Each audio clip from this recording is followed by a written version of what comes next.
18ാം ലോക്സഭാ സമ്മേളനത്തിന് നാളെ തുടക്കം. 27-നാണ് രാജ്യസഭാ സമ്മേളനം തുടങ്ങുന്നത്. ഇരു സഭകളിലെയും അംഗങ്ങളുടെ സംയുക്ത സമ്മേളനത്തെ രാഷ്ട്രപതി അഭിസംബോധന ചെയ്യും.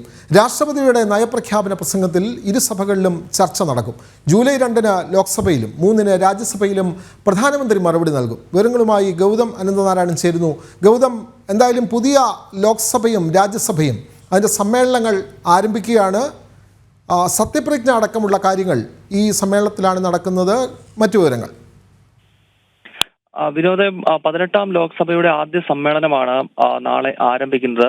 ഈ സമ്മേളനത്തിന്റെ പ്രധാനപ്പെട്ട അജണ്ട എന്നത് നേരത്തെ സൂചിപ്പിച്ചതുപോലെ ഈ 543 എംപിമാരുടെയും സത്യപ്രതിജ്ഞയാണ്. നിലവിൽ 3-ാം മോദി സർക്കാർ അധികാരമേറ്റു എന്ന് പറയുമ്പോൾ 72 അംഗങ്ങൾ, പ്രധാനമന്ത്രി അടക്കം 72 മന്ത്രിമാരാണ് ചുമതലയേറ്റിരിക്കുന്നത്. എംപിമാർ എന്ന നിലയിലുള്ള സത്യപ്രതിജ്ഞ അനിവാര്യമാണ്. അതിനാൽ നാളെ ലോക്സഭ ചേരുകയാണ്. വരുന്ന ആദ്യ ദിവസങ്ങളിലെല്ലാം ഈ പ്രധാനമന്ത്രി ഉൾപ്പെടെയുള്ളവരുടെ സത്യപ്രതിജ്ഞ ലോക്സഭയിൽ നടക്കും. അതിനുശേഷം പിന്നീട് രാഷ്ട്രപതി ദ്രൗപദി മുർമു ഇരു സഭകളെയും നയപ്രഖ്യാപന പ്രസംഗത്തിനായി അഭിസംബോധന ചെയ്യും. അതുമായി ബന്ധപ്പെട്ട ചർച്ചകൾ നടക്കും.